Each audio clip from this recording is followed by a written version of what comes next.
What?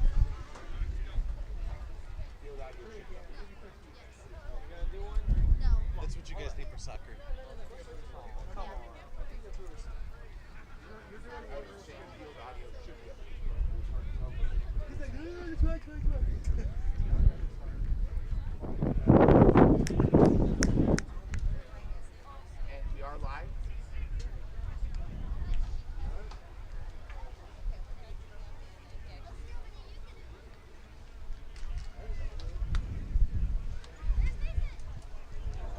And here we are, ready for the game to start any minute now.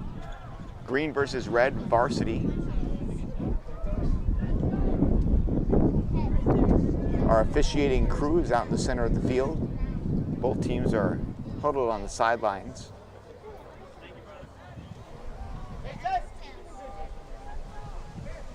On the red sideline, we have the coaches. Coach Noonan, Coach Reed, Coach Lassiter, Coach Koski, Coach Davis,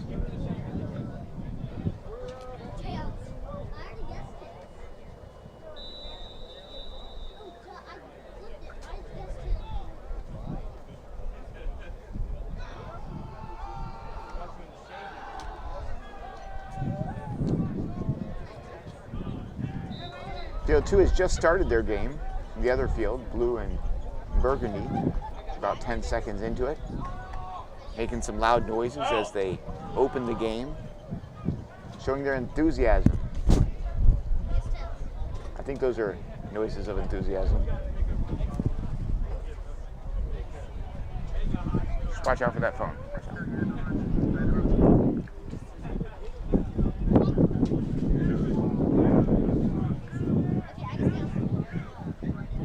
Once again, I'll say welcome to this green versus red varsity game here on Field 1 for Thursday, the final day of regular play, you might say, for football camp. Tomorrow is our Super Bowl. What is our record for these teams? Well, green is 0-2 and red is 2-0. Red right now is already guaranteed a spot in the Super Bowl, and green is definitely out. Over on Field 2, green and blue, the winner is in versus red. So an interesting kind of matchup here. So I talked to the different coaches. You know, green is trying to get some sort of positive momentum at all going. With the red coaches there, they're getting fired up. They're treating this game like a real game. Some coaches would choose to kind of back off or ease off. But Coach Noonan feels his guys aren't consistent enough to be able to turn it on and off. So you can hear them over there getting amped up and ready to go. I'll tell you, they got some rhythm. They want to treat this game as a full-blown opportunity to basically make something happen here, and they're going to go for it. They want to kind of get in here, get a win, carry that momentum into the championship game against either against either burgundy or blue tomorrow. Some intimidation there, apparently.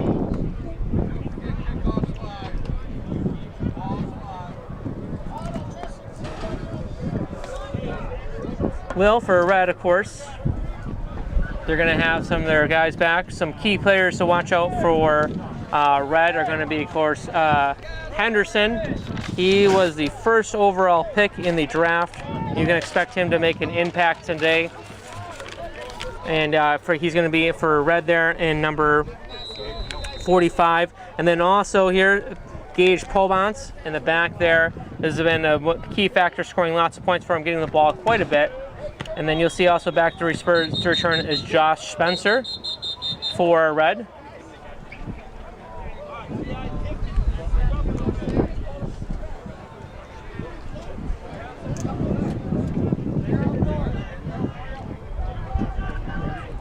And they're going to try that again.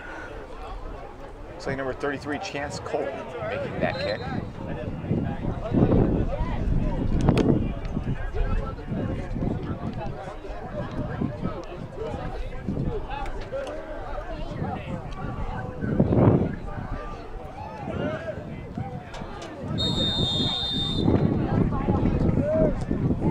There's the kick. Number 29 catches it right at the 18-yard line, heads to the left side of the field. Number 2 snags him, and he gets caught in a sandwich between green number 2 and green 75. That is Jacob Mildner and Nathan Smith. Yeah, good try on the return there, but again, good job by Milner getting down there on the kick and getting a good hit on him. And so Red's going to come out here, and you see number 45 coming out to talk to the coaches, tall fellow. That is going to be Henderson, James Henderson. Very big fellow, often likes to, doesn't have to seem to have a lot of long runs, but able to kind of really move the pile, lots of power and agility. Red number 53 as the center here. Back is the Red quarterback behind him, number 39, under center. Turns around, pitches the ball to number 2, runs to his right, turns and heads straight upfield. And again, that's hard running there by Gage. Gage likes to kind of come up there, downhill runner, very physical runner. And you're going to see Price a lot of times going to take it, hand it off to either him or Henderson. So you have two really kind of power backs in the backfield. Both Gage and James both like to hit and kind of really get low pad level, cut in tight, and really drive the pile. So you're not going to see a lot of times huge runs that they break them, but they're going to have a lot of 3 and 4 yard runs, kind of death by 1,000 paper cuts here. Quarterback Drew Price checks to make sure his team's in place. Under center, calls for the snap, puts it into the belly of number 2, who runs straight forward on the left side there, gets driven back by the green defenders. It's a gain of several yards though. It is now 3rd and probably 4 at this point. Well, you're going to see this a lot too, where Ethan Henderson there, he's going to pull people to the side on him. Henderson's the type of guy that when he just demands that you follow him and at least put some eyes on him, put a body near him. So they like to use him a lot of times as a decoy and give it to Gage underneath here. But 3rd and 4 here, I wouldn't be surprised to see them give the ball to Henderson here. Red team coming back to the line of scrimmage. Again, the quarterback looks around, makes sure his team's in place. Under center, calls for the ball. There's the snap, turns around, pitches it to number 45, who runs around the right-hand side, but before he could get out or past the line of scrimmage, number 59 snags him around the waist and pulls him down. That's Winters and Davis are both in on the stop there. And again, you knew Green was ready for it. The Red likes to run that where they do a pitch toss to him and they lead and they take Gage and also then Price out as kind of blockers on the outside. We're now at 4th down and 6 yards to go. Henderson's also the punter, kind of a do-it-all guy. Henderson back at the 20-yard line to receive the long snap. There it is. Kick is off. Number 56 touches it. It goes past his hand, but another player picks it up and is brought down even further back. They're on the opposite end of the field. It's a bit hard for us to tell where they're at yard-wise, but it looks like it's near the 25-yard line. Yeah, and that's a great play by Winters there to kind of kick up and prevent disaster. Excuse me, Brian Couch there. Crouch, again, had that awesome catch, I believe, the other day. One-handed grab that kind of helped Green get on the board. Here they are. Got to wait for the officiating crew to get into their positions. We've got some receivers wide left. All right. There's the snap. Pass to number 16. I'm sorry, is that 36? That's going to be 56, Avon Monahan. And again, they like to do this. We saw this the other day with Devin Ogden. He likes to kind of split them out, throw them out wide, and kind of get some people in not Devin, excuse me, that's his older brother. I do it a lot, I apologize, Nathan Ogden.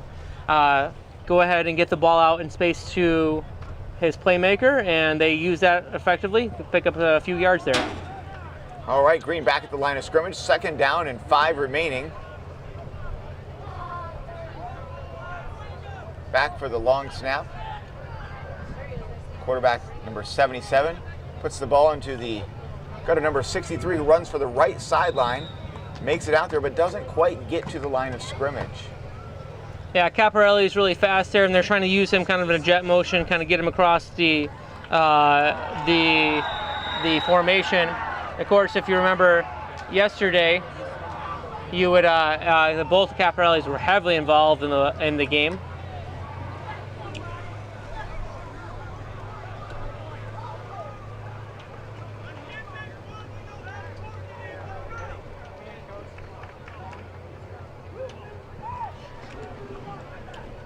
See someone on the sideline here trying on a helmet and it says, whew, no fun. Wearing those helmets is definitely not fun.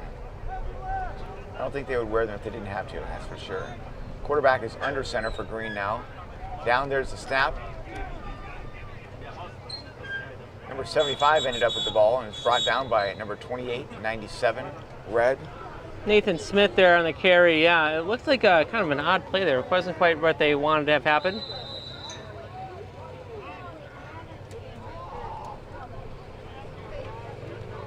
Number 28, Weston Colvin. Number 97, Elijah Thomason. Stop there. Looks like we've got a player is a little slow to get up on the field here, so they're looking him over. Looks like hopefully just a stinger there. Meanwhile, the teams are taking a break and looking at it as an opportunity for some extra hydration. Just want to take a minute here to thank the staff that support and make this football camp possible. Right here on the field, in the center of all that's going on here, we have the paramedics.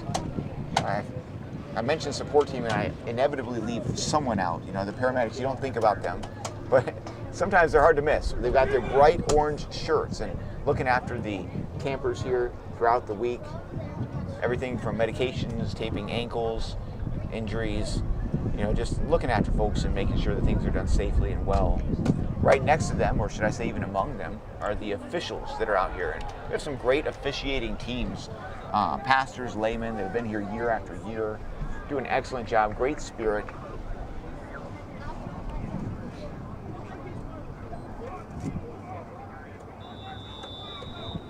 Looking at this on the live stream, what do you see happening in that previous play?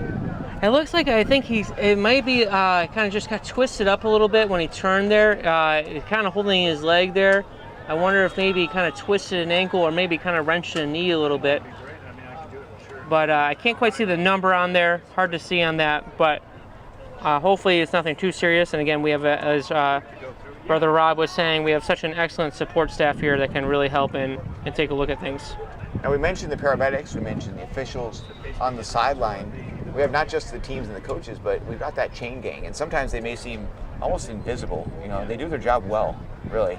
But standing out there with those paddles and the chains and moving around out there in the sun all day long. It really is 8 hours that these guys are out here. And that's what we're doing broadcasting basically.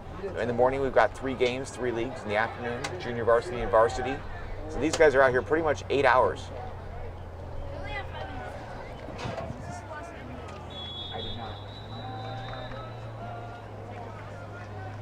What's going on? I didn't hear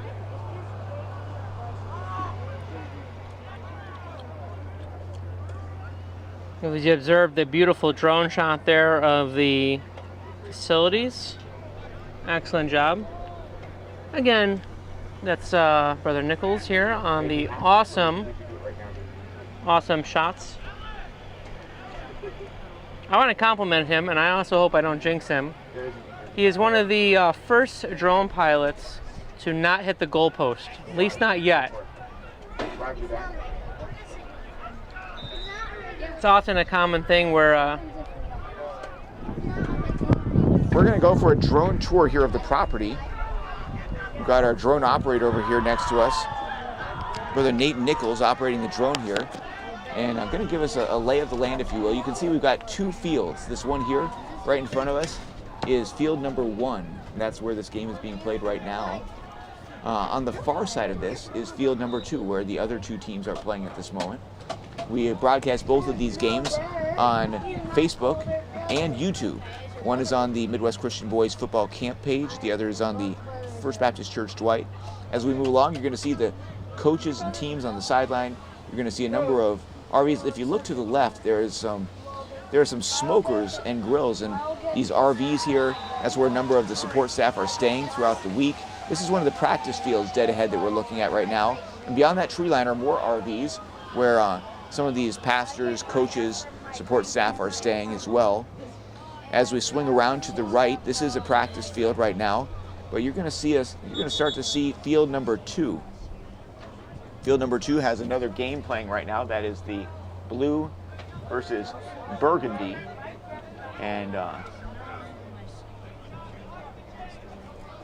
again, we've got all the support staff alongside, the coaches, the teams. We're going to come back here to field number 1 as the play is beginning to get underway again. Green team is both teams are at the line of scrimmage again. They're down. There's the snap, number 77 pulls it back and hands it off to number 56, who runs to the right sideline and makes some yardage, gets down right around the 45-yard line in enemy territory. Avon Monahan, they're really showing his speed and power, running through some arm tackles. Good job by him on that play.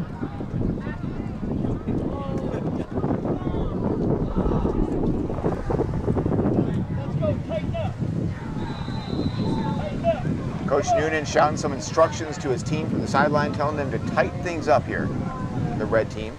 Green breaks from the huddle, walking to the line of scrimmage again. Number 2 centers himself on that ball, make sure that he is lined up for that snap. Number 77 standing over him, making sure that his team's in place. He squats down to take that snap. There's the snap. He pulls it in and runs through to the left in the center himself. Somehow or other, it looked like he made it to the other side of that pile of players. Not sure what happened in between. Yeah, they kind of whistle as forward progress said. Sometimes when they lose sight of the runner and there's a kind of a pile there, it's not moving. And so probably what happened is people let up and he's able to squirm out of there. But yes, it's kind of crazy. You wouldn't think people would even be able to move in half those piles, and yet they're often able to get out of there and cause damage to the defense there. Wanted to mention that we do have several spectators out here watching the game. And tomorrow especially, we'll have a number of spectators. We should have some speakers out here even for the commentators, and so people can hear a little bit of what's going on even if they don't see everything clearly. Here we are again. Number 77 back for a long snap. There it is, looking to pass to his right. Throws it to number 56, who throws off a defender. Number 2 grabs him around the shoulders and pulls him out of bounds right around the 37-yard line. It's a nice gain on the play there for him. And again, just getting Monahan out in space where he can use his momentum. Such a good idea there. An awesome thing to do for them. Once again, we are welcoming visitors for those Super Bowl games tomorrow. If you wanted to come down and watch, cheer, see what happens here. Unfortunately, we do not allow visitors into the chapel. And because of the number of people that are being fed here already, the meals are also not available to those visitors as well. So you might want to run out and try and get a bite to eat between the games, midday. Just don't expect to be able to get into that service there. Don't want that to be a surprise for people. Looks like the half of the green team moves over to the left side of the field. Not sure what happened here. False start on green. We took like 10 more. We took 100 more. It's one of the most interesting formations I've seen so far. Yeah, what they're trying to do is it's kind of in some ways an IQ test here. If you put enough I think guys, I failed it. It's not so much an IQ test on there as it's a numbers game, where what you're doing is you're putting a bunch of guys out on the outside. If red, and this is where they pass or fail, they have to put it out just enough guys to defend the pass. But if they put too many out and they overreact, it will open up the inside run game. That's something that they obviously So they're don't trying want to to have. split the defenders. Yes, and they're making them choose. And the QB's read is often predicated on how many guys go outside. So they're going to send 5 guys out over here.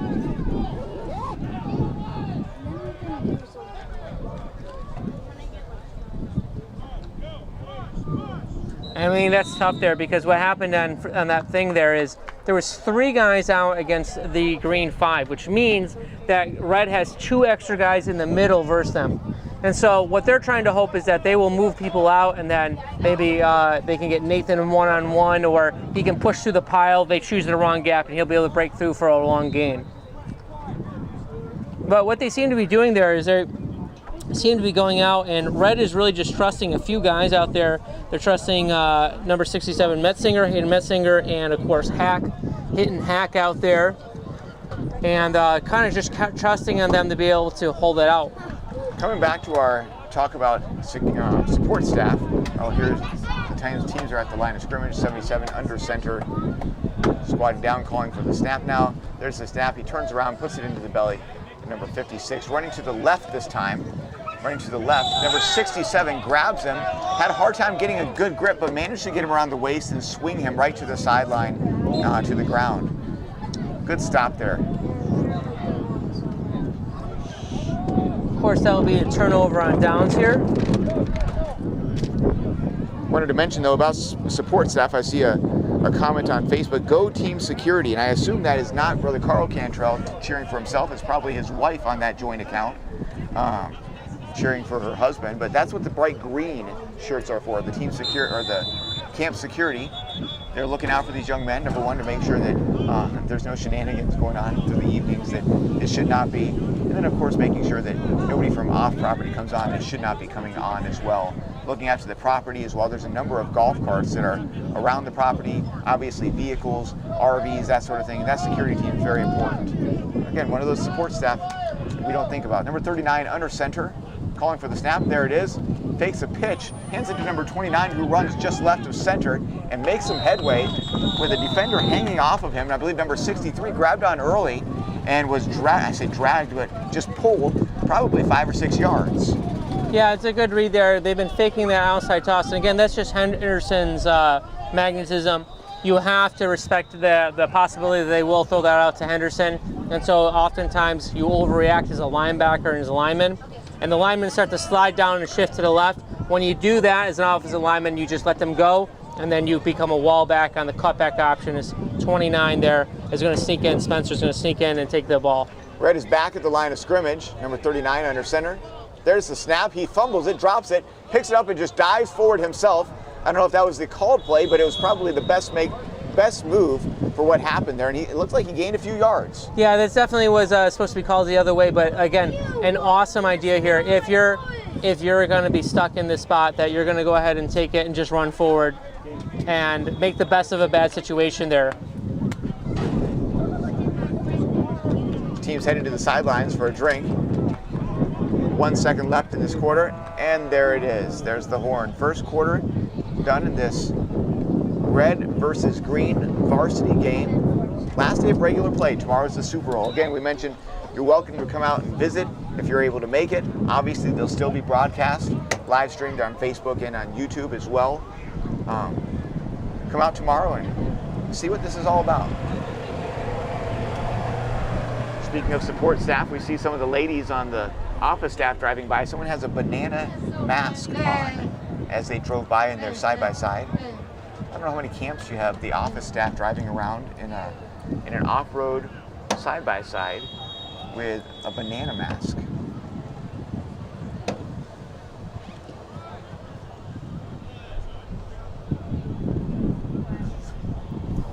Speaking of support staff, and I don't think I've mentioned them all day at all, but when it comes to our scoreboard crew, we have a graphics scoreboard crew inside, 2 that are running the graphics, but we also have an outdoor scoreboard crew.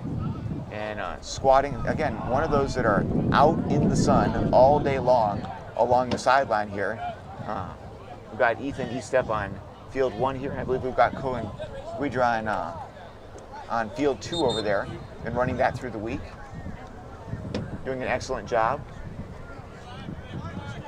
Mention all the kitchen staff that are preparing those meals for those hungry coaches and players throughout the week. Maintenance staff, sanitation crew, taking care of the garbage for everything. Got a bunch of ladies that are washing dishes and trays, and that are out there. All right, here we are, red team coming up to the line of scrimmage.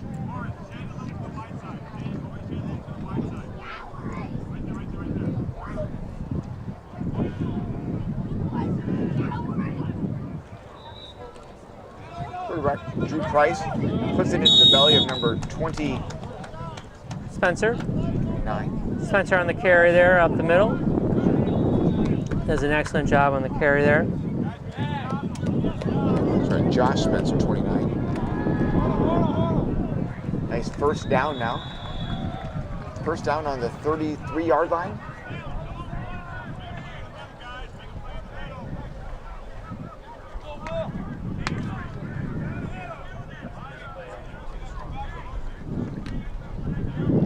I don't think we mentioned it yet in this game, or in this broadcast, but the This is the Midwest Christian Boys Football Camp, but the real emphasis of this camp is not even necessarily football. The emphasis of this camp is the spiritual development of young men. Here we have number 39 under center, calling for the hike.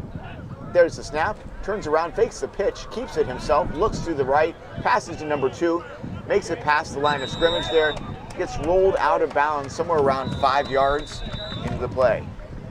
Well, on the snap there, what you really see them doing is they're just kind of delaying it, kind of faking it off, and then they're letting Gage clear and trying to get him in space so he can make some move and use the speed.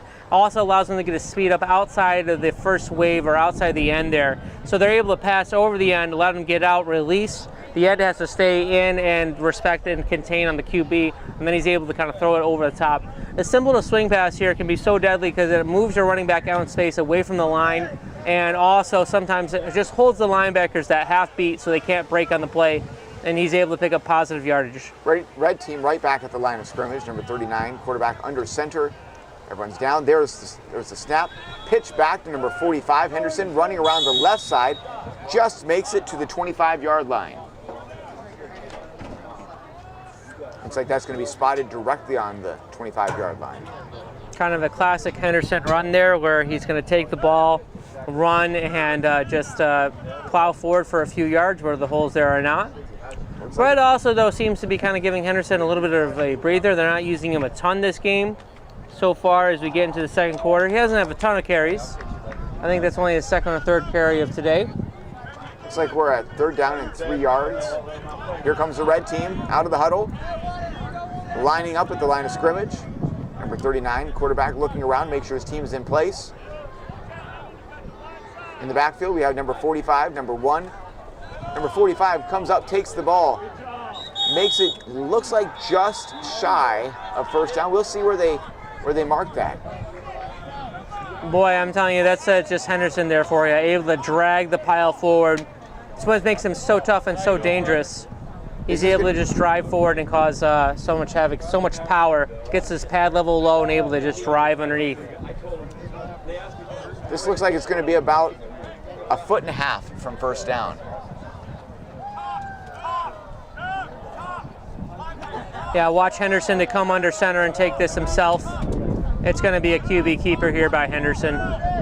He's leaning that direction even, yeah. And will he make it? Oh, he's being pushed back. I think forward progress, he's going to get it there. Yeah, what it is, it's a nice disguise. They're kind of thinking it's going to go in. You saw 39 back up there. And then, of course, we've seen this run this play before. Once Henderson's off on the wing there, it's clearly going to be a run under center there. And they're able to come in and get that and drive forward. And it's such a hard play to stop. Henderson's so tall and so big, he can just kind of use his power. For those of you familiar with the NFL, kind of it's the QB sneak equivalent. If you have a big guy, the Panthers used to do that with Cam Newton, and then modern day Josh Allen with the Bills, where he's just so strong and big, and he's just able to kind of push the line forward. Red team walks back to the line of scrimmage here, preparing for the next play. They've got 1st down. Apparently they didn't make it far enough. Oh, there's a snap. Number 39 fakes the handoff to number 29. A false start on the end there, 97. Just kind of try to fire up the line. It's going to cost them 5. They're going to redo 1st down. But yeah, as we were saying there, and it's so hard to stop someone once they have the momentum going forward. And get underneath. I don't want to wish a penalty on anyone, but it is nice having the team stay right here in front of our announcing booth. I was looking down the line of scrimmage for these last 2 plays, basically. You know, here is Red. I mean, I think you're going to see them try to stick to what they're doing. They're saying 6-second down on there, but I believe it should be 1st down. Yeah, the ref is signaling here. There it is. Okay, 1st down. Ball is snapped. Number 45 has it. And again, it's so tough to hit Henderson because obviously... Looks like he's right at the 1st down mark. Yeah, that's not going to be the line of scrimmage there. He gets back to the line of scrimmage. And one of the things that you want to do is try to get your pad level low and drive. And it's so hard to tackle someone with their pad levels low because obviously you want to come in, you know, hit them between basically the knee and the waist. Some people teach put your pads in their waist, run into them, wrap up and drive your legs, right? Some people want to hit more in the thighs, depending on which school you're coached from. But it's very hard to do that if someone's shoulder pads are that low. And it's impressive because Henderson's kind of a tall guy. He's able to really get his pad level low and run kind of almost flat, as it were, and drive the pads. Got a shout out on here for number 97 Red, Elijah Thomason. Nice to see these folks commenting on the live stream. Someone says, shout out to the live coverage. Hoping to have my Pee-wee watch some of these games next week, the varsity games.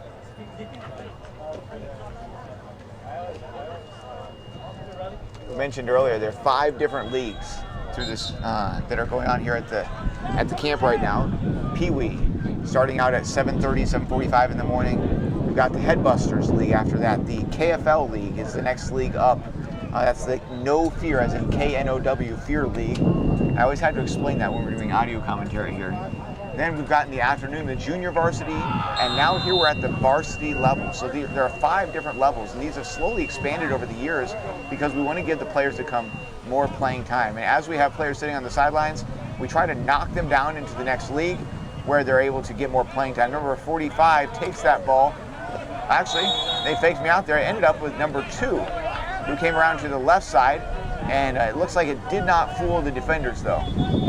Yeah, it's a big play by Caparelli. He's giving up a lot of weight here and a lot of size on Gage, and Gage is coming down full speed of momentum, and he just does a good job. You know, some people might look at that and say, hey, Gage did a good job. He ran over Caparelli there, but Caparelli is so hard as a defender. When you're chopping your feet and you got to just take that hit, you know that hit's coming, and able to just sit there, eat the hit, and hold them short. And so it's going to set up a 3rd and 11, as you mentioned here. Green defense is stiffening inside their own end.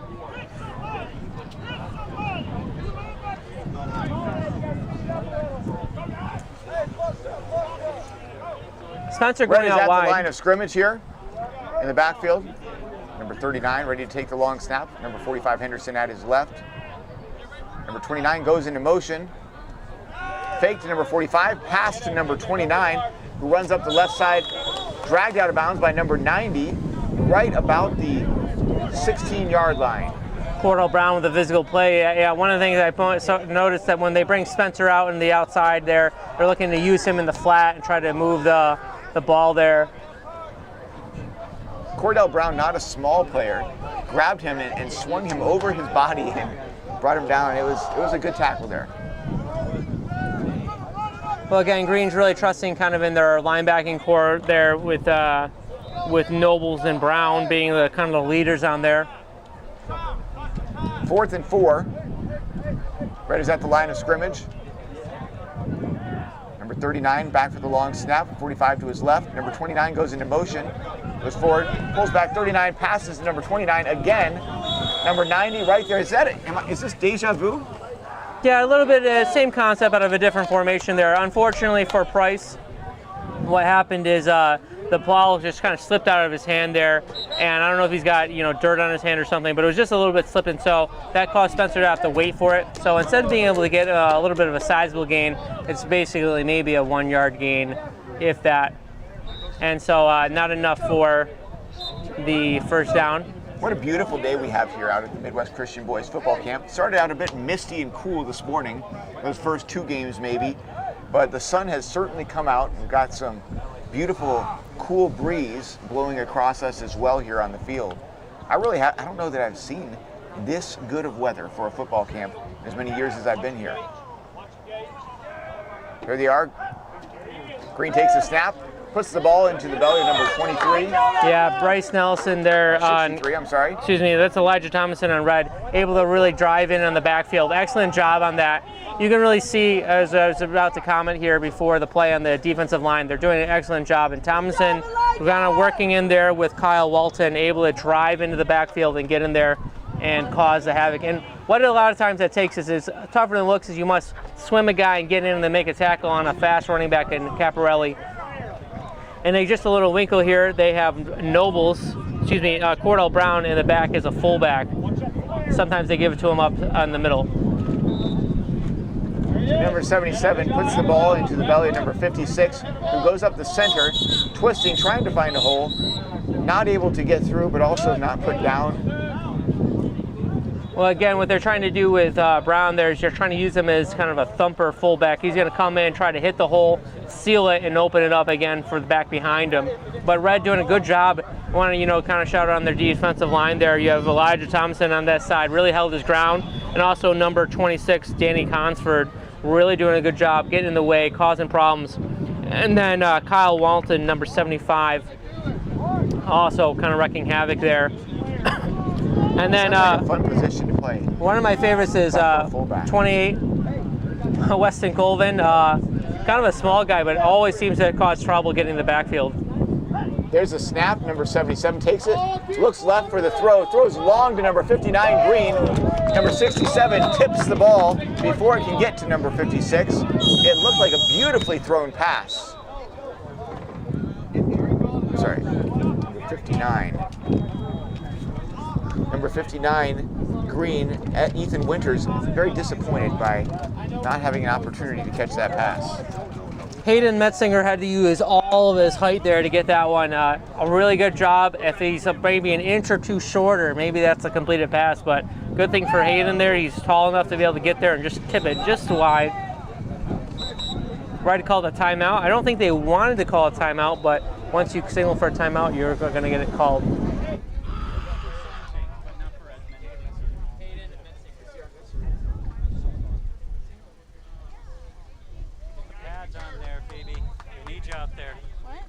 Pads on, they need you.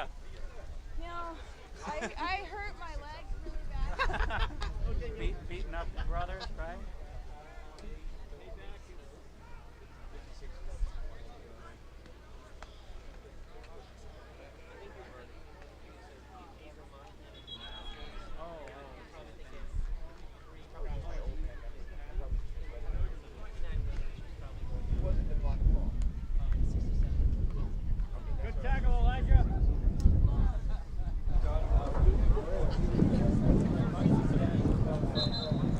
All right, taking a quick break here, but come back out on the field.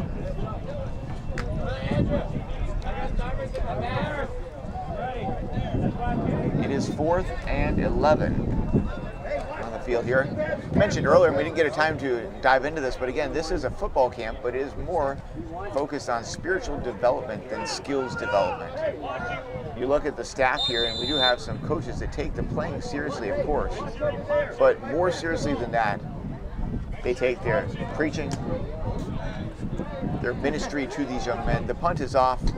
Wow. Number 2 catches the ball there and gets hit right off.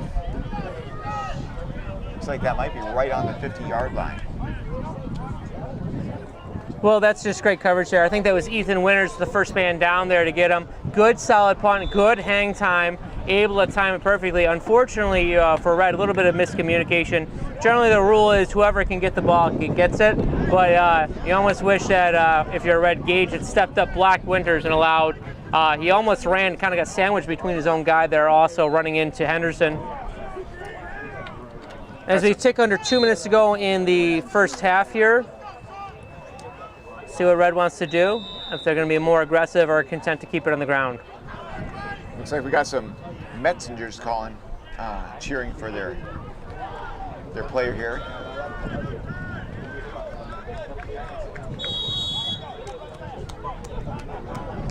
William Noble's there meeting Henderson in the hole there. Good job by him, able to get up in there, grab him, kind of force him down on the ground.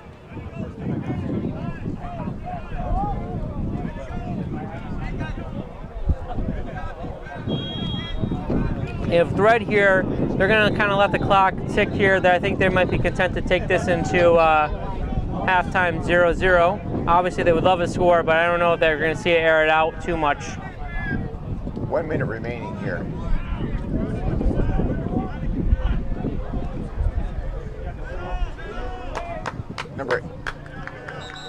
Wow. That's Gage there, just running off on the off tackle, doing a good job there. Again, you're going to see Nobles come in and make a hit on him. See good sportsmanship helping him up. Reds takes another timeout. Interesting decision here. 3rd and about, we'll call it 7. Willing to take a timeout, showing some confidence.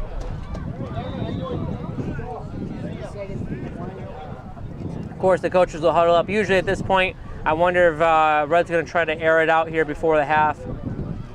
And then, of course, green is going to be obviously in the defense to prevent them. One of the keys here at green is nothing over your head here. You got to keep everything in front of you.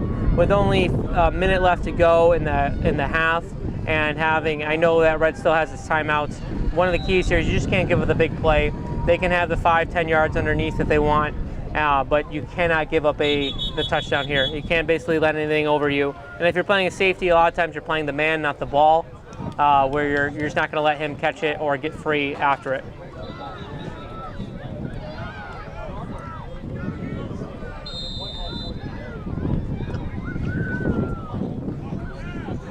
If you're cheering for one of these players in this game, and give them a shout out on Facebook, our graphics team will throw up a graphic for you to see your son in his uniform. Or your number 39 takes the ball and fakes the handoff, heads to the left, and wow, he takes a hit. Number 85 hanging on the jersey takes a hit, and it almost looked like he didn't know which direction he was going there for a minute. Well, Nobles is always a big guy there. Him and Cordell Brown, William Nobles and Cordell Brown in the middle, linebackers. Both of them strong guys. I believe one of them weighs in around 260 and at 5'8". Very solidly built guys. He's not an easy one to drag around, that's for sure. And so they like to come in and do this. So this is interesting now because we're at a 4th and 1 here. Timeout, I believe, by Red with 34 seconds left in the half here. Decisions. Now, we would be remiss if we didn't talk about how taking timeouts before the half could burn you. As last year, of course, famously, Green JV loses a game after they called a timeout on defense and allow Burgundy to draw up a play, trick play, and able to score. You see Caleb McCurry out there coaching his players. I believe he's coaching them on basically not getting anything deep behind them. Brother Dean Noonan in there, along with Sam Reed talking to the players. Here comes the red team back to the line of scrimmage. Henderson talking to Price quite a bit here. Looks like Henderson might try to leak out of the backfield. Price back for a long snap. Henderson at his side. There's the snap low, and it falls on the ground. Henderson scoops it up, runs forward with it, makes the best of what happens there.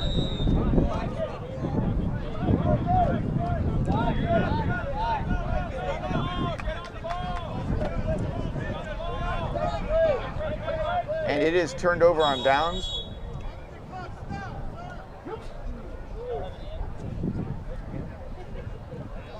What's happening here?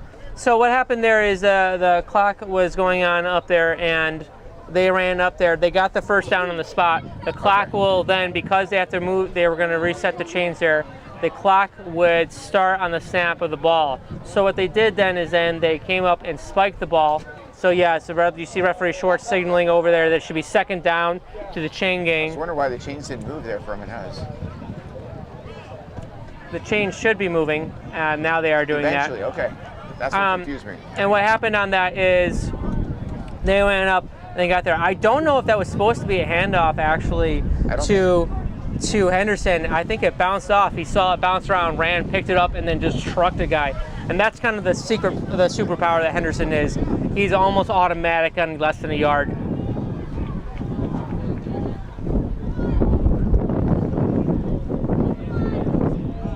All right, here we are, 2nd and 10.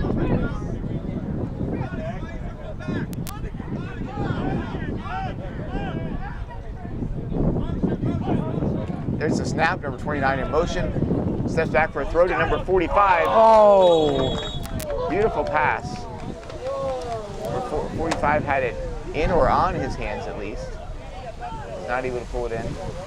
Yeah, you know once they move Henderson out of the backfield, they want to throw to him, and why not? If you're going to throw up a pass there, he's a tall guy, probably around 6'2", 6'3", got some good speed.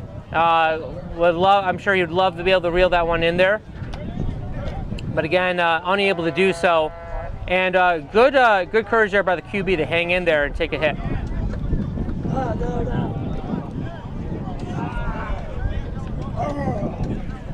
17 seconds left on the clock here in this 2nd quarter. There's the snap. Fake handoff. Keeps it. Number 39 throws it to number 29, running up the right side of the field.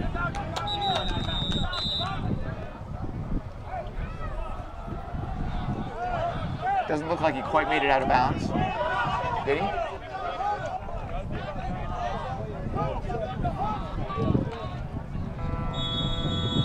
I don't think he made it out of bounds there, and that's why they're winding the clock there on that one. One of the interesting things I was just kind of see there, it looked like one referee signaled that they were going to stop the clock, but then I believe they overruled him on that. It was a good play there. I think unfortunately for him, they kind of just, I think that might be a newer play there. They were a little bit out of sync there. I think they were trying to put Henderson out in front there. Spencer's a lead blocker, but Spencer unable to get out of bounds.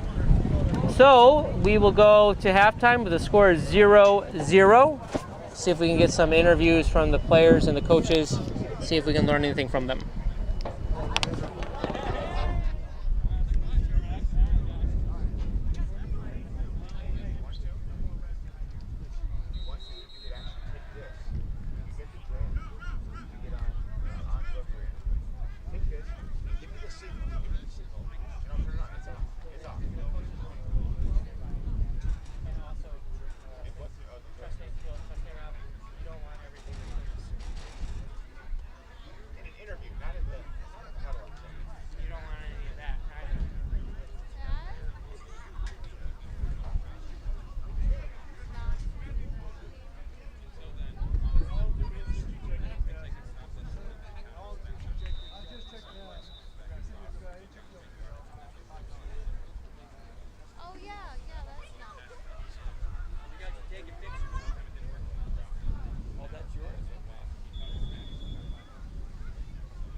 Sure.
we're ready for the kickoff. Number 85, Red. There's the kick. Booming kick. So that rolled into the end zone there. It's going to be a touchback. Excellent kick by Hack, nicknamed Hittin' Hack. You can see him. He's a very strong, built young man. Often likes to use his strength to be able to hit people there. And again, obviously he doesn't skip leg day, able to boot it out into the end zone there. And they will start at their 20.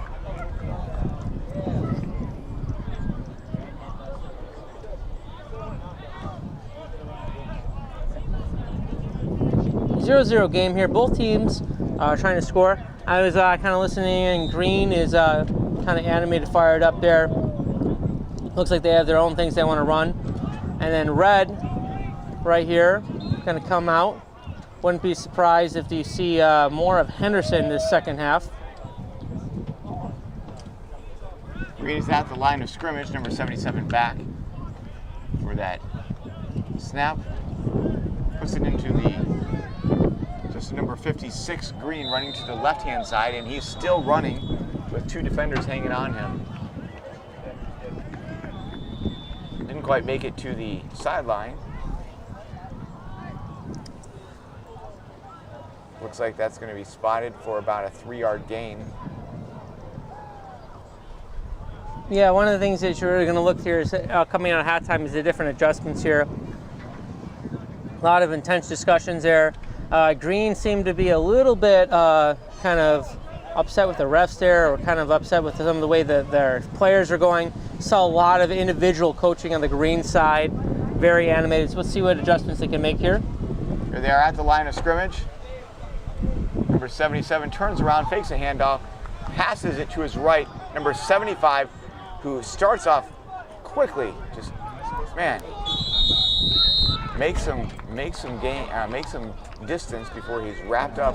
Not a great tackle. It was high, never pulled to the ground, but definitely stopped there. Well, the Nathan connection here. You have Nathan Ogden throwing to Nathan Smith there, and a great run by Smith gets him out of a bad field position there, and a great game, puts him up near around the 46-yard line.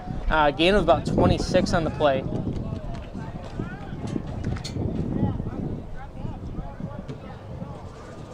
Glad to see the play coming toward us.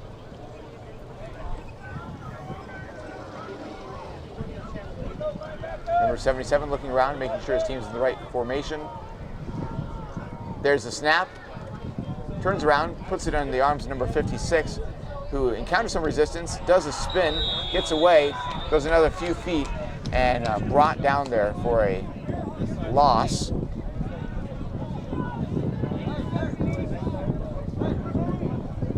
Well, I mean, that's the way it works. Sometimes you have some plays that go positive, some they don't here, and sometimes they use them to kind of set up a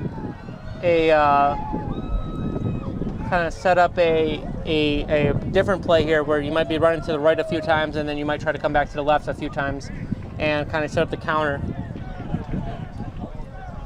Green's wrinkle so far has been to be able to be a bit more aerial. Green leaves the huddle, walking to the line of scrimmage. Here they are. Number 77 getting some instruction from the sideline, it appears. But actually, if the ball is hiked instead, number 56, sneak play of sorts. Number 56 running around in the backfield, chased around by defenders. The ball comes loose. What a play. I don't know what was happening back there. Well, what's going to happen on there is Looks like they were on the field also.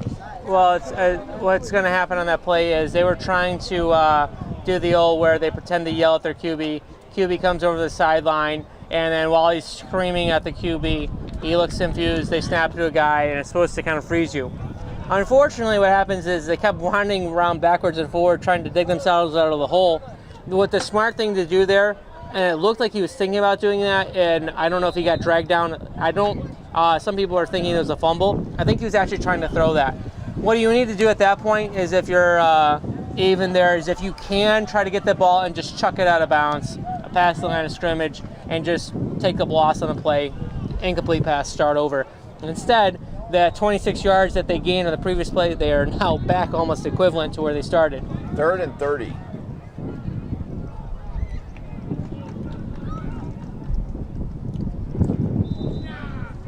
There's the snap. Number 77 takes it, passes to his left, intended for number 79 or 59. Not very close. Yeah, Winters wasn't able to find the ball in time. I kind of like the idea. I think he may have had him there, but he just couldn't find it. And I mean, it's tough here with the helmet and whatnot. And basically, Nathan's got to throw that ball so soon that it's just a little bit off on there.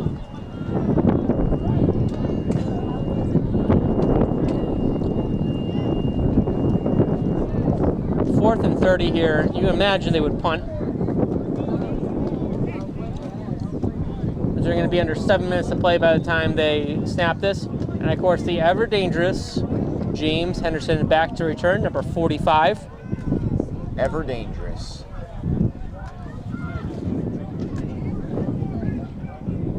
Got some cheering, people commenting here on the Facebook live stream. If you do cheer, our graphics team is pretty good about getting the graphics up for the player that you're cheering for. Again, they have to be in our game, red and green varsity here, but they love putting up those graphics for those mamas, friends, family they're watching. Now there goes the punt, way left. I don't know if somebody touched that or if it was just off the side of the foot or what happened there. Well, I think he had a bad drop on that. One hand, you're punting there. If you drop it wrong and drop it onto your foot, it could go the wrong way there. And I think he may have ended up clipping the top of the ball with the side of his foot because it came out kind of helicopter style. So it was either that or he got blocked. I didn't see a guy in the area to block it.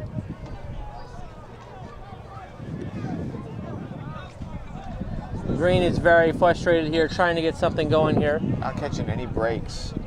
No. Not in this run. You know, I mean, unfortunately, Green is having a tough year. They're 0-2, and sometimes when it rains, it pours here. And again, it's not that they're necessarily playing awful or whatever. It's just couple bad, kind of back-breaking plays that are getting to them here. Expect Red to see team, of course, is Henderson going here. to try and capitalize on this. Number 39 under center takes the snap, hands it off to number 2. Yeah, they were sitting on that. They kind of figured out good key. Again, you had Nathan Smith, you had Cordell Brown, you had 85 Nobles in there. All of them doing a great job on this line. Trying to make it hard to run inside for him there. Looks like we have the newest member of our media crew coming over to fly over the field. Oh wait, maybe that's just a helicopter. Yeah. As they're going to be under 5 minutes to play here, Red really wants to capitalize. Now, interestingly, we did see Hack kick pretty far here. So you wonder if they start to stall out, whether they'd be willing to attempt a field goal. That would be fun to see. All right, 39 under center, ready for the snap. There it is, turns around, puts it in the belly of number 45. Henderson running to the left. Looks like a gain of a few yards there. Looks to be 2nd and 11 at this point on this. I'm sorry, 3rd and 11. 3rd and 11 on the play here. Ball's on the 16-yard line. Again, another low-scoring game. Well, one of the things that happens too is earlier on in the week, you're going to see a lot more scores, as it were, off of broken plays and turnovers. And as the week progresses, you're going to start to see more and more off of. As that play tightens up. Yeah, it's going to be harder for them. People are more confident. They know what they're doing on their defense assignment. More balanced games, if you will. All right, Red approaches the line of scrimmage again. 39 under center. 45-2 in the backfield. Puts it in the belly of number 45. No, yeah, there's going to be an outside there. Good fake there. Good enough to. I think that's going to be a flag for unsportsmanlike conduct. Good enough to fool the announcers on the other end of the field, at least me. Yeah, what they did there was just a fake on that, and they're using Henderson as kind of a distraction. They're going to run it up there.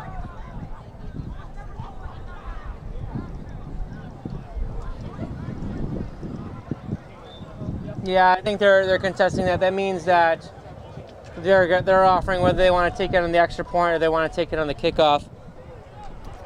So the try should count. So the down should count. So it's going to be 6-0 here.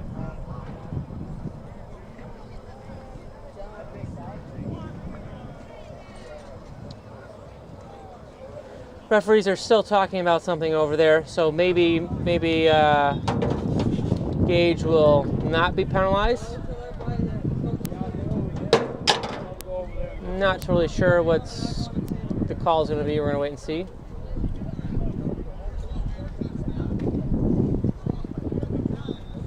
Yeah, it's going to be a touchdown, and then after the play, dead ball follow. It's going to be an unsportsmanlike conduct, which can be enforced on the kickoff or the extra point.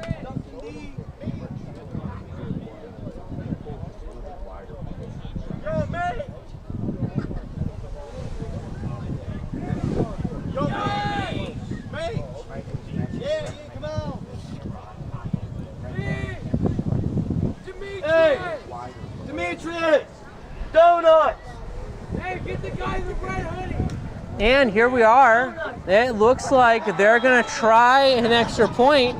Now, Gage here has made one before. He made the game-winning field goal from about this Henderson. Henderson, the hold. Here it is. He's going to get through. Oh! Either it was blocked or he shanked it off the left side there. Unfortunate. Good effort on him. It is hard there. One of the toughest things here is we don't have always the greatest blocking on field goals, and so kickers have to run up and rush it. Very hard to do. If you look at the flags here, we have a little bit of an advantage to them, maybe going across, but in that general direction. On the out-of-field scoreboard here, we have it looks like Blue's up 14-0, and they're going to try for 2 to make it 16. I believe they had a safety earlier in the game over there.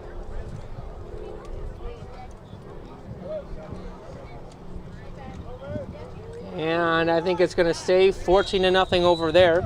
And it looks like there's about 3 minutes, 12 seconds left in the third quarter.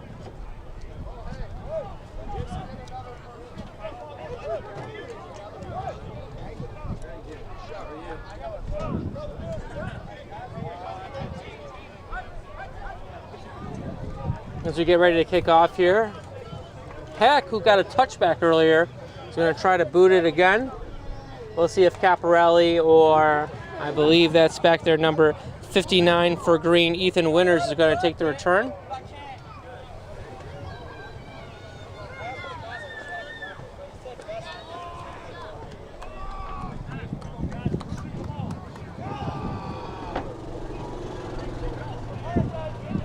Official hands the ball to number 85 to set up for the kick.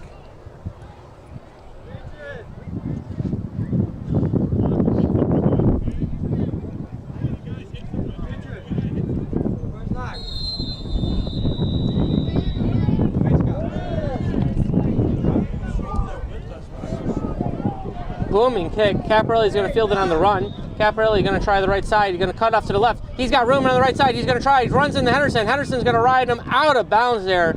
Excellent return there by Caparelli, the speedy Caparelli on that play. 3 minutes, 35 seconds left in the game here.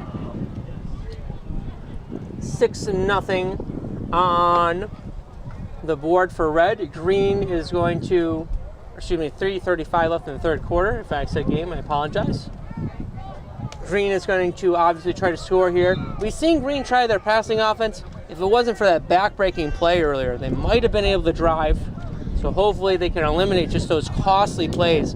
They generally have 3 or 4 good ones, but then one back-breaking play. So let's see if they can clean that up here. It was a rough series for them. Let's see what they can do. And here we are. Green at the line of scrimmage. There's the snap. 77 takes the ball, hands it off to number 67, going around to the left side. Part down by number 97, it looks like. Number 97, Red. Yeah, Caparelli there, number 63, taking the ball. Good job on trying to run out there, but again, 97, I'm just telling you here, Elijah Thomason has just been a beast here, really owning the left side of the D-line, really making it hard. Even when they kind of can move him a little bit, they can't ever clean him up off the block. He's able to get off his block and drive in. Excellent job there by number 97.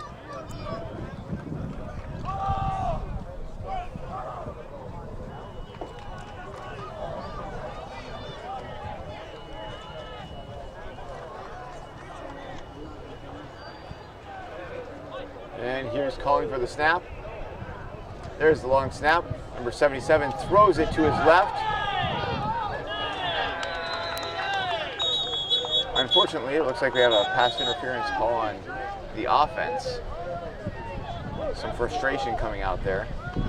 Yeah, I don't know if he thought he was supposed to block, because that's a swing pass to Monahan there in the backfield. He's supposed to go ahead and hit the guy and block. Well, one of the things there is I don't think he realized that the ball was in the air, and so when he does that, it becomes offensive pass interference. This is going to really set Green back quite a bit. Looks like they just weren't ready on the assignment. They're communicating it with them.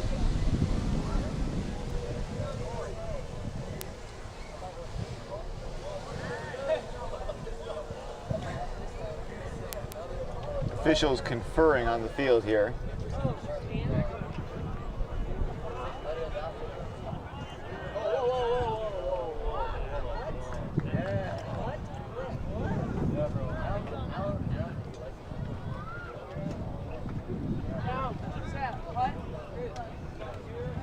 Not really sure well, we're about to get the call here from referee Schwartz.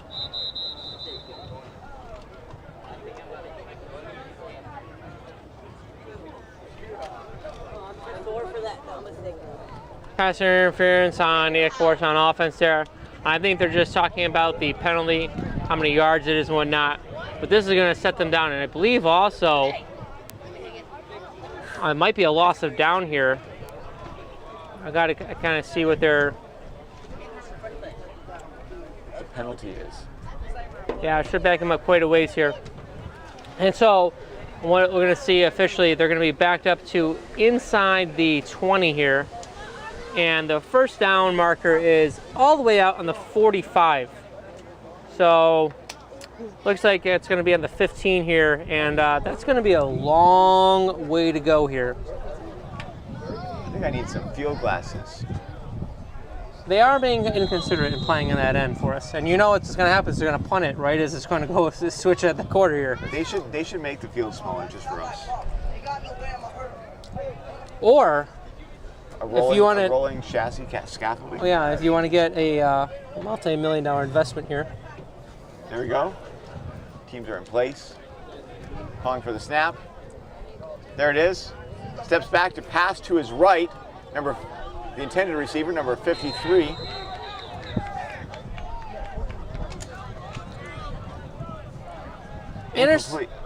I think that's intercepted by 39, okay. But Green is streaming about something. They are very frustrated about, I don't know what's going on here, but they are calling for something. But nevertheless, it's going to stand, and nice interception there for Red number 39, Drew Price, who's also the quarterback. So be able to rob another quarterback there is always fun. So he got to get the ball for himself. Exactly. Hey, you know what they always say? If you want the ball on offense, you have to go get it when you're on defense. Well, we may actually have a better field position to view this. Yes. If Red moves forward. If Red doesn't score on this play here, that would be the ultimate irony. Hey, we can't cheer against her for these teams. I'm not cheering or rooting for them, but if Red could hold off on the score till next series after this play and they come down to our end, just for our own selfish seating reasons, I would prefer if that happened. It's not even just for us, because I think the live stream would be a lot more enjoyable if it was over calling the right players. Exactly right. To say what's happening here. I agree, Rob. There we go. Red team is at the line of scrimmage. Quarterback back for the long snap. Tucks and runs. Looks like he got caught up on something, but number 86 grabs him and pulls him down. Man, that should be Josiah David. The end of the quarter. Yep, Red's going to be content to run it out, and it looks like Green will do the same. So, Red up 6-0, or knocking on the door, should have the ball, I believe, when they get back on the 42-yard line in Green's territory. Well, Rob, you've been talking a lot about some of the fundamentals and some of the support staff and some of the people that help out in camp here and what they do. What is something else here that people may not know is, one of the things they may not know is just, again, how much stress is put on this facility. Some people might assume that First Baptist Church of Dwight is a church that's running 1,000, but just a regular sized church here, and a lot of sacrifice by the people here. A regular size, I wouldn't call it a large church by any stretch, but just as Pastor Woodward has talked about, a church full of givers, not just of their money, because there are some large expenses that come with handling a camp like this, not just financially, but givers of their time, givers of their building. Yeah, think about the wear and tear that's put on this place this week. For those obviously who've never been here, you might not imagine this, but they are literally using, I want to say, almost every square inch of property here, and even some they actually got permission from another lot nearby to park cars. But again, football fields are huge. 53 1/3 by 120. You need 2 of those. 4 50-yard practice fields, and then in addition, there just really puts a ton of stress on their building. Again, they're really cooking for probably 500 to 600 people, and just working hard in their kitchen. And again, I feel like that camp really stresses their facilities, but they do an excellent job here, sacrificing their time, providing for the coaches and also the players, and just trying to keep them hydrated. Even the little details you talked about with the Gatorade crew going around. Each team has its own water tent or hydration tent, and really trying to help them out there. I know we mentioned it, I don't think we dove into it really, but just following this will be the 6:15 evening chapel. And the evening chapel is a preaching service with some wonderful music to open it up and start it off. But these boys are preached at basically 4 times a day. They get up at 6 in the morning, start off right away with they call it the Power Blitz, but they get preached at there. This morning we had a message from Pastor Todd Lassiter down in Texas. He was up here preaching about keeping and defending those decisions. Red team here at the line of scrimmage, number 39 under center, ready to take that snap. They're down. There's the snap. He turns around, put it into the arms of number 45, who drives straight forward, finds a little slot to his left, gets another yard or so, but brought down, it looks like, by number 56, who then helps him up off the ground. It's always nice to be able to knock the guy down and then help him up. Yeah, that's David Monahan there. Henderson just running tough. Looks like Red's coming up to the line with some pace. Back to the services again, though. We got hit in the midday by evangelist Jeff Farnham, who was preaching about the need for preachers, the importance of preaching, and looking at the amount of preachers in that room was astounding. There's the snap. 39 handed it off to number 2, who shifts the ball from one side to the other as the defenders were attacking from the other side, makes it far enough for a first down right on the 26-yard line, and they have very considerately brought it right in front of our announcing booth. Yeah, that's a tough run by Gage there. You saw Ephraim come up and try to make a solid hit. That Ephraim a little slow to get up there. That knocks the wind out of you, those type of hits there. Very physical game right now. I mentioned the preaching. You think of that in a service, and you know that's going to be good here. But there's also some astounding music. And when I say astounding, I mean it is amazing. There's the snap, pitch to number 2, but laid back. It looks like he's a yard or 2 short of the line of scrimmage. Short loss there. But the music before the services, or before the preaching also, it's amazing. The sound of this many men, no ladies in those services, this many men singing at the, I don't want to say at the top of their lungs, but singing with strong voices these hymns of the faith, just these familiar hymns. And I think I've only had to bring out the hymn book once or twice, just familiar hymns that we all know, and amazing sound. Here we are again, right at the line of scrimmage. 39 under center, behind him 45, 2. Off to the left, looks like 29. In motion, ball is put in the belly of number 29 as he runs across, but defense spotted that, stopped him. It looks like he made it right to the line of scrimmage again. Maybe a foot loss. Yeah, one of the interesting things you were talking about, the need for, you're talking about the special music and how great and wonderful it is, and just the singing in general. Are blessed here. Brother Nichols is here, and also Brother Early is here, and he does a wonderful job on the piano. But also, it seems like so many people here. A lot of the coaches can sing. We've had many coaches up to sing and do a great job, and some of our own from the own media team have been doing a good job here. Also want to mention the nurses and the medical staff here. They've been doing an excellent job working with these kids. Some get banged up, of course. Football's a physical game. There's the snap. Fake pitch. Number 39 hangs on to it, passes it to number 2, runs around the right side, Makes it several yards. There's a flag on the play. I heard some oohs and ahs. I don't know exactly what it was, if it was a hard hit, strong. I think it's a pretty solid hit there, and I think also possibly maybe even a fumble there. You know, Gage is going to feel that. He's been running physical, running hard there. I think unfortunately he's going to feel that. They're going to sub him out, probably give him a breather. We are very appreciative of those nurses and the work that they do behind the scenes to make sure that these boys are safe here at the camp. Again, we mentioned earlier some of the medication that they hold and make sure it's not, you know, left out during the camp week, of course. But you know, these scratches and bruises. Pastor Woodward jokes about how many of these young peewees end up heading into the nurses because it's almost like going to mom when they're away from home.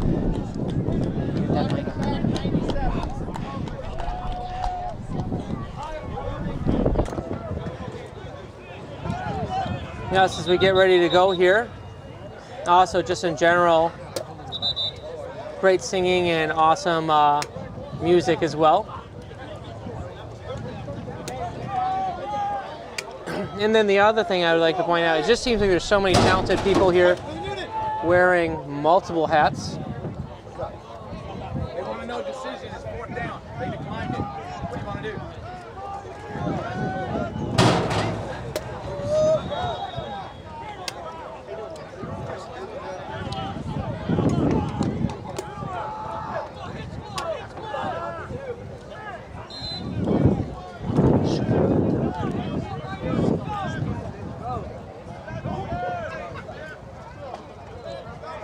As we keep going here to get ready to go,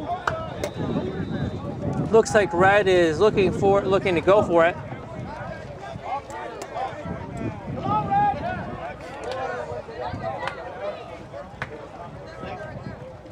Red approaches the line of scrimmage. Number 39 back for the long snap. Henderson 45 at his side, 29 out to the left.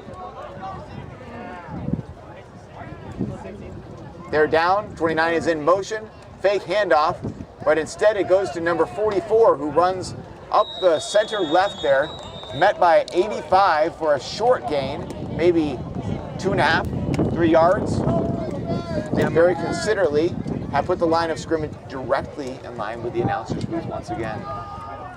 Yeah, Jeremiah Marquette on the carry there. Good job by him filling in while Gage gets a breather.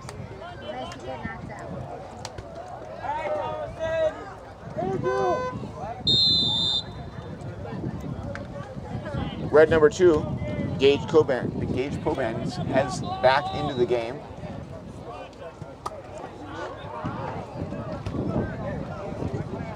And here we are, number 77 Green under center. They're lined up.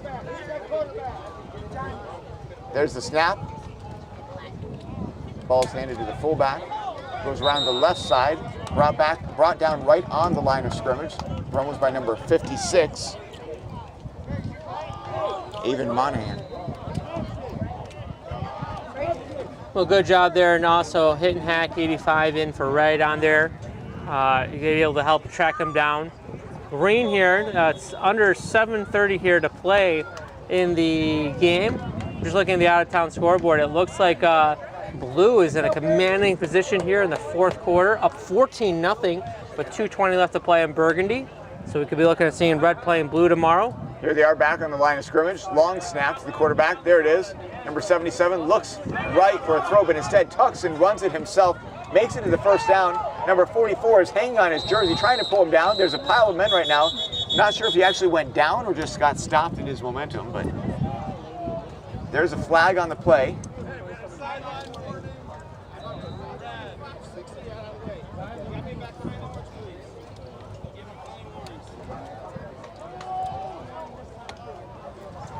Looks like it's going to be a sideline warning, and because of that, on Red, they might also.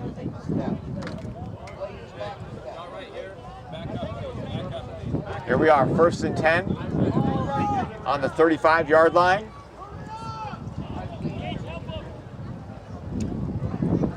There's the snap.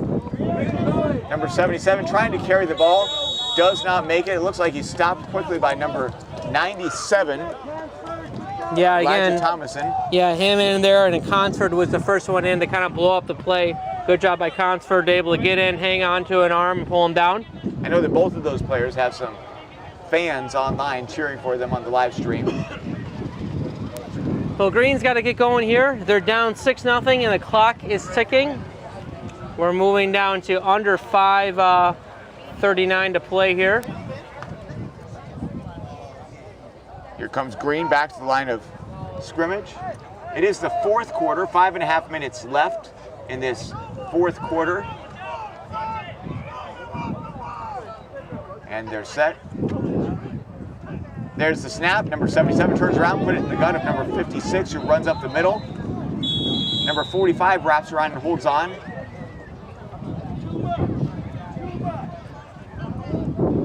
Again, just, Green's gonna take it, push forward here. Red's kind of happy with them with this slow, methodical approach. Again, Red here is also they can't give it anything big. Obviously, they would like to get a 3 and out here or kind of get them off the field, get the 4th down. But the key for Red, don't give up the big play.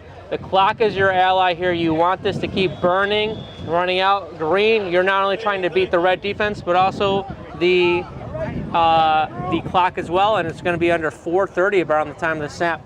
Got a shout out for Red number 26, Danny Consford. Here's the snap to number 77, turns around, passes to his right, intercepted by number 29 Red, runs straight for the left sideline.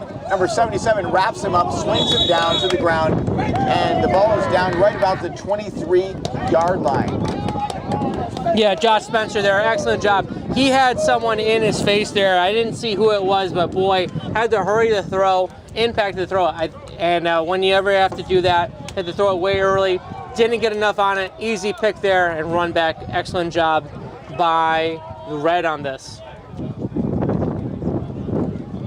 He looked pretty happy to get that interception. Oh, you always love it. You can see that grin through his face mask. Rainbows to the sideline are a cornerback's dream, right? As cornerback, you pray for those opportunities, and you thank the Lord when they come right to you. All right, here we go. Red approaches the line of scrimmage. Number 39 under center. 45, 2 behind him, 29 to the right. There's a snap. Turns around, puts it in the gut of number 45, Henderson, brought down by number 2 and number 63, Green. With a nice gain there. Looks like they've got, if they don't have it, it's very close to first down. That was Jacob Mildner and Efren Kaporli. Yeah, Caporelli there on the stop with Jacob Mildner. Both of them doing a really excellent job on that. And then one of the things you're going to see here is that as Henderson, again, he barely has the ball on, but he's got so much strength and power, and he's so quick with those long strides, able to just kind of get upfield, lower his pads, and kind of fall forward. One of the things you like about Henderson, always falling forward when he runs into contact. Am I really mispronouncing that name that badly, or is it misspelled there? I believe it is pronounced Caporelli. Okay, I'll take your word for it. There we go. There's the, again, to Henderson. The ball is blown False dead. start on Red here. It's going to come back on that. A little bit of movement early. And that's the toughest time when you know the play's coming right behind you. If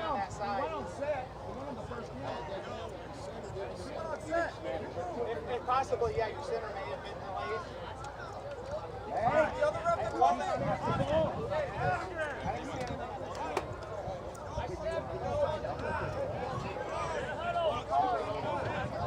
The player's telling the coach, I snapped it, coach. I snapped it.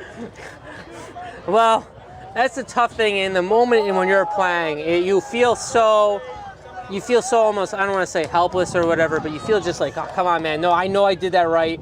You're always warped. It's the receiver saying, I'm always open, whether you're open or not. So it says here, Elijah is such a freight train. There you go. Yeah, Thomason's been noticeable. Number 97. All right, here we go. At the line of scrimmage again, and there's a flag on the play. Delay of game on Red, took too long in the huddle. And that's one of the things here where, your mistakes can compound you. You get upset, you're arguing with the ref, you're not getting your call. Sure.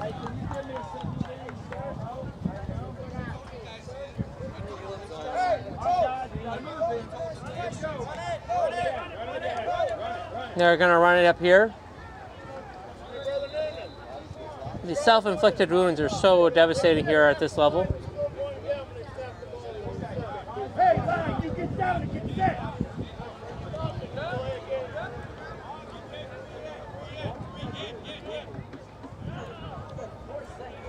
And here we go. There's the snap.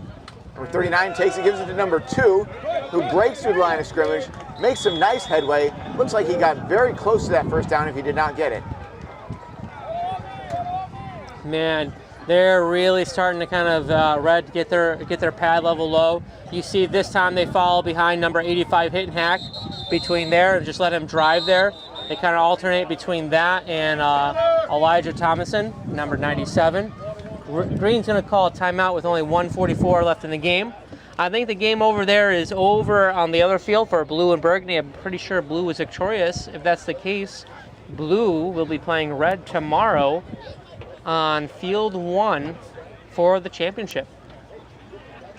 But The way it looks. right now here, this game still is out. Green playing to try to get wins. You never like to lose, you know, winning's more enjoyable. Gonna have a patriotic game. Yeah, red and blue. I always appreciate that instead of red and burgundy personally, because those are the two reds, you know. We did have some people mentioning that in the live stream that we might want to have some different colored jerseys, but I think they're pretty set on these teams. I think so too. As a newcomer, you do get used to it the more you're here. Like they start to stand out more, the colors. But when I first got here a few years ago, it was... When you have coaches, though, that have been coaching these colored teams for this long, they don't want to change. No. No.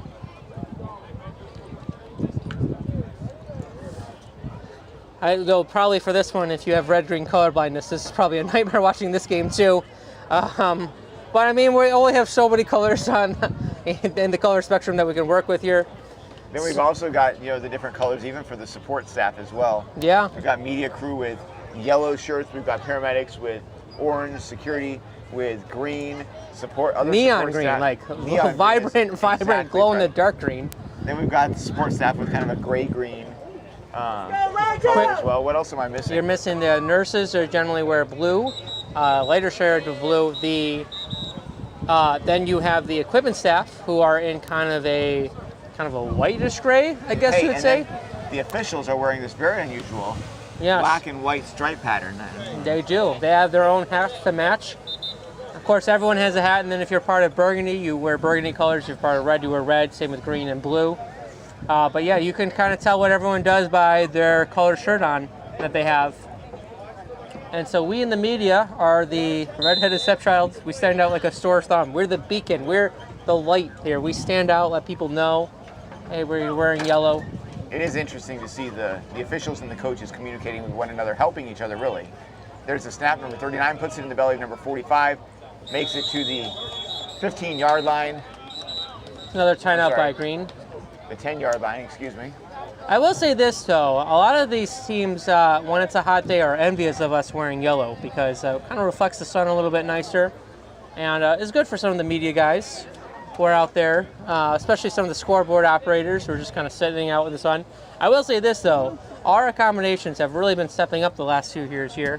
It used to be you were sitting on top of a bus with some metal chairs. That was quite toasty. And then now they actually have a media station. The year before that, we were on top of that red truck. Yeah. Over here, which he is still, but he does at least have some shade where we did not have that year. Yep. Things are progressing. And that's the way this whole camp is done. You know, we're 30 years into this camp now, and year by year, there are improvements every year. This did not just come overnight, and this sort of thing doesn't come overnight. Exactly. A lot of hard work and a lot of faithfulness by many people being able to build this up. And you know, of course, working with limited finances, like anyone with a budget does, you understand you have to make some tough choices about what are those next steps going to be each year. There are several churches that do support this ministry. You're here every year, send some money down here to help with the expenses that are incurred by the First Baptist Church. It's going to be encroachment on Green, going to move on closer.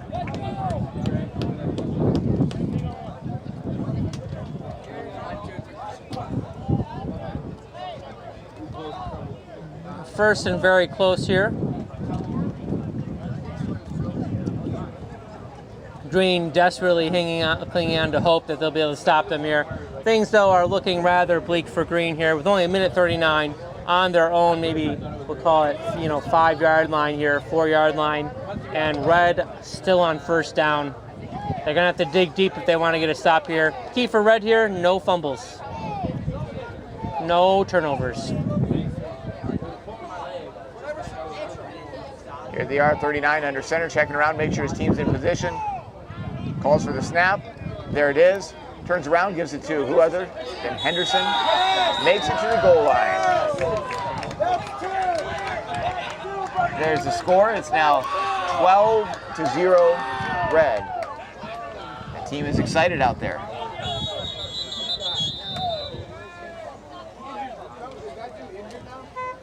Well, this is one of those things with Henderson earlier in the week. Henderson was the first overall pick, and the way it works is Burgundy could have chosen to pick first, but they chose instead to pick second, and in doing so, allowed Red to take Henderson. And when earlier in the week I asked Henderson how he felt about it, he said, "I'm going to be the reason why Burgundy doesn't go undefeated this year." And a little bit of a spicy comment there. You could tell he kind of took a little bit out of that from there. But he has been a bell winner for him. Excellent job. So very fired up. Going to basically put the game away for Red. And it's interesting to see here. He's going to be, looks like, meeting his former teammate last year on the championship side, Wayne Scott. He'll be going against him tomorrow for the championship. So it's kind of interesting to see both him and Wayne Scott were on the same thing, Cambridge. Cam was on the other side last year with Burgundy, and he'll be playing against Henderson tomorrow for all the marbles. Still technically, well, it's just a saying. As they're extending to the young man here, it looks like Red is going to come here. They're going to probably go for 2 on this. The award ceremony is tomorrow evening, and while I don't think there are any marbles, there are some trophies and some plaques being given out. We don't know that. There could be marbles. There could be. Rob, maybe I'll buy you some marbles. Go to the store, get some marbles. The question is, will I get all of them? I don't know. I don't even know if you can buy marbles at the store anymore. I have to order them online. You can get them on Amazon. Yeah. They'll have it here by the award ceremony tomorrow. That's right. Some marbles. I feel like that was a game that most people don't play anymore, marbles, but... Just as long as you don't lose your marbles. Exactly. We're getting ready. The officials are blowing their whistle, calling for Red to get onto the field and play this 2-point conversion out.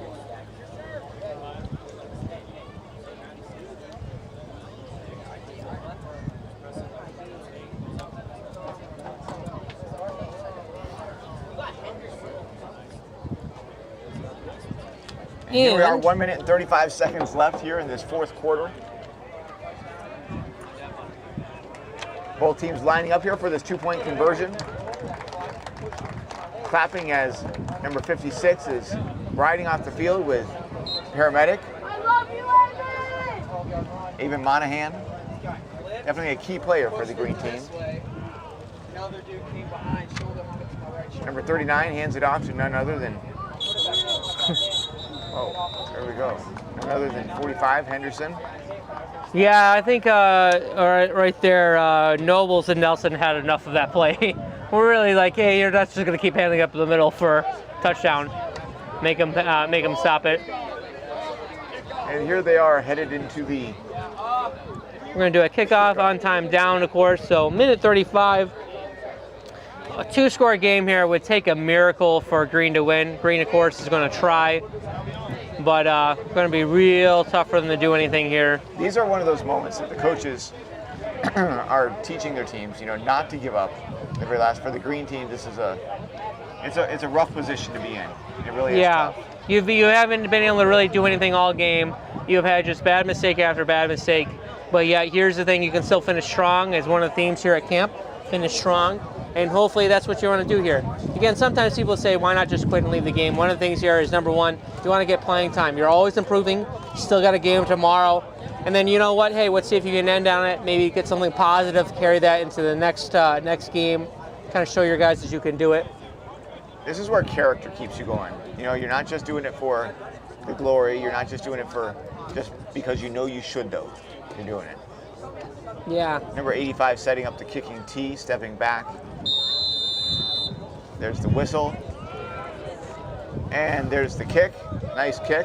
Looks like it's coming down right about the 25-yard line. Number 63 catches it nicely, fields it.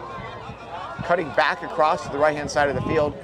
Outrunning, or trying to outrun several defenders, but number 45 turns back again with him, wraps him up around his shoulders and brings him down right about the 42-yard line.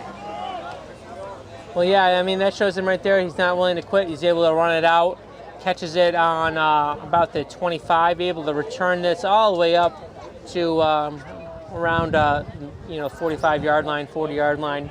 Excellent job by him. Again, a lot of work made him earn it, but able to run back and forth, gain some yards. 1 minute, 23 seconds left here in this fourth quarter. Green has the ball, trying to see what they can do with it here. Right now they're down 12-0.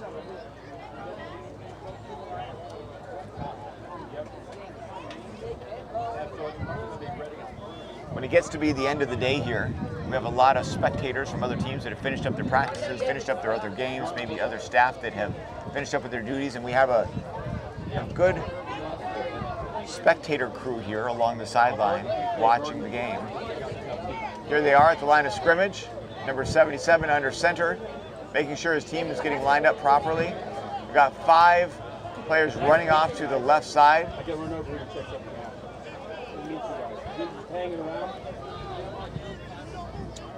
They're down. There's the snap. Number 77 looks to pass left. Number 33 jumps up for it, but does not come down with it. Incomplete.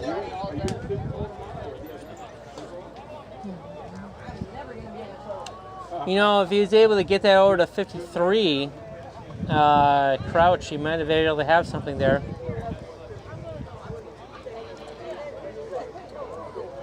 But it's so hard. I mean, he's got guys in his face. He's got guys trying to drive back into him. You know, Joshua Robbins putting on the pressure there. Also Kyle Walton, number 75 in the middle. And here comes Andrew Way coming on the field. They're going to sub off Henderson, save some wear and tear on him.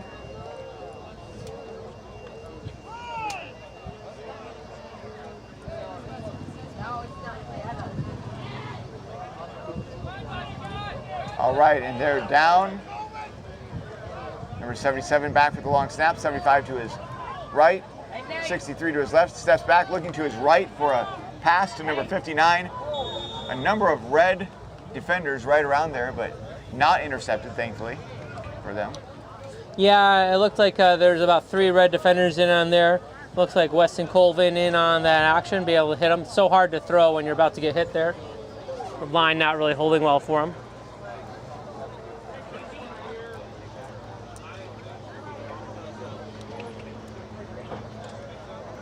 Third down and 10, 56 seconds left here.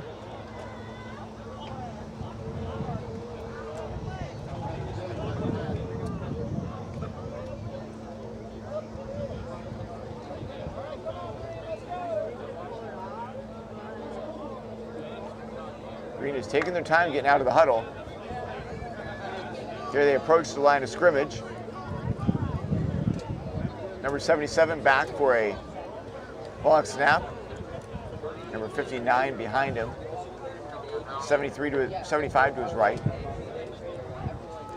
63 to his left. Looks to pass left, throwing to number 33, but instead there are red defenders there. Oh, unfortunate for them there, yeah. I think 2 red defenders got their hands on it even. Almost picked off, but yeah, I think 85 and Metzinger played defense on each other there. Hack and Metzinger probably having that, oh man, I can't believe we did that moment. Well, it's 4th and 10. This will, unless they get a completion here, probably be the last play for Green. 50 seconds on the clock.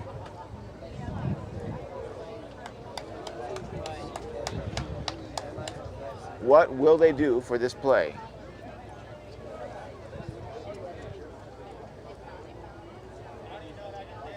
I don't know that we've even talked about the equipment managers through this week. And I know that some of them are coaching staff as well out there, but those that handled the Those, those pads, helmets. guys who stripe the fields. Absolutely.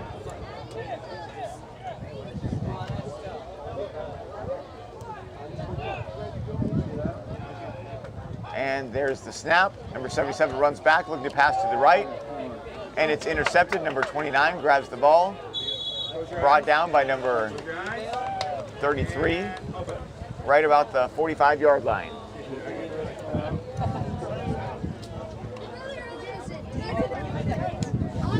Well, that will be the game here. I think they're going to wind the clock and just run it. We can count it down out loud for them. 22, 21. Yeah. I think that makes for great coverage. Oh, they're going to stop the clock. They're going to make them run it down here. All right, here we go. Looks like they're going to kneel on it. There we go, and the clock should run, and that should be the game there. Good job here to Red. Hard-fought victory for Red here. They're able to defeat Green. 12-0 for them. We are about to be dismissed to, I believe, Chapel here soon. And Chapel's going to be starting in right about an hour from now. Yeah, and if I'm correct, I believe missionary Bob DeWitt is preaching tonight. Not 100. I know he's going to be at least speaking this evening. Yeah, I think he is, but I could be wrong. They don't publish who's speaking ahead of time, but they did mention that he was going to be speaking this week, and it would make sense for him to speak on Missions Day. Here we have the players with their helmets off, going through and congratulating one another on a game well played. We even see the Red coach down here. I don't know if he's congratulating or just conversing with these officials over here, but it is neat to see the relationship between these officials and coaches. They do really work with each other to even help the kids know what to be doing on the field as well. And you have to do that. It's a game well played. Obviously, not a lot on the line like the other game, but again, well played still. Yep. Of course, Red is fired up. They'll be playing in the championship tomorrow versus Blue. We will have tomorrow at the same time, roughly, and we'll be starting the varsity game. Red Raptors versus the Blue Bulldogs. We have a game full of Super Bowls tomorrow. We have on field 1 and 2. Instead of picking two teams that play each other throughout the day, it's going to be the two teams with the best record on field 1 here. Again, for those of you that are tuning on the live stream, it's not going to matter much, but we should have a schedule up tomorrow morning so you can see who is playing who, and you could probably just look back and figure out the records for those teams and know who's going to play as well. But those games are going to start tomorrow at 7:30 with the Pee Wee game. We'll work our way through the Pee Wee Headbusters on up to the No Fear League before our lunch and chapel break midday, after which we'll come back again about 1:45 for the junior varsity and varsity games, after which point we'll have some time before an evening chapel and award ceremony. If you wanted to come out to watch any of these games tomorrow, please feel free. We'll try to get some speakers out here so you can hear the announcers. You're not going to have the wonderful view, though, from the drone or these extra cameras alongside, but we'd encourage anyone to come on out and watch.